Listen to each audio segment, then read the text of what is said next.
High সবাই, আশা করি কেমন আছো, সবাই ভালো আছো। এই যে আমাদের পাশের বাড়িতে বিয়ে লেগেছে, একটা দাদা হয় আমার। তো এখানে আগের দিন হেভি হয়েছিল, তো মা তো নিজের মতো নিজের লাগাচ্ছিল, তো এখানে তো শ্যুট হচ্ছিল। এই জন্য মাকে আবার পাশ দিয়ে সবাই বললো যে দাঁড়াও একটু শ্যুট হয়ে নিক, তারপরে তুমি আবার করো। তারপরে কেক এনেছিল, কেক খাওয়ালো।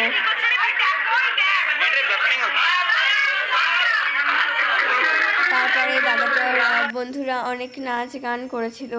তো তারপরে আমাকেও একটুখানি দেখা যাবে, যেটাতে আমিও বনিকে দেখাচ্ছিলাম স্টেপটা, এই গানটার নাচটা কীভাবে হয়। পাশে সবাই নাচ করছিল, আর মা তখন আমাকেই ভিডিওটাই দেখাচ্ছিল। আমি জানতাম না যে ভিডিওটা এখন হচ্ছে। যাই হোক, তারপরে সবাই আরও নাচ টাচ করলো। তারপরে এখানে সব বাকি বন্ধুরা আবার নাচ গান, এদের নাচ গানের পর্বর পরে তো আবার মেয়েদের নাচ গান শুরু হয়ে গেল। তো এখানে খুব সুন্দর ভালো ভালো গান হচ্ছিল, যেটা আমি এখানে দিতে পারবো না, তাহলে কপিরাইট চলে আসবে। তো এই যে এখানে এখন মেয়েরা সব করবে, নাচ গান করছে। ভিডিওটা এই পর্যন্তই। যদি ভালো লাগে তাহলে লাইক, কমেন্ট, শেয়ার, সাবস্ক্রাইব করতে ভুলবে না প্লিজ।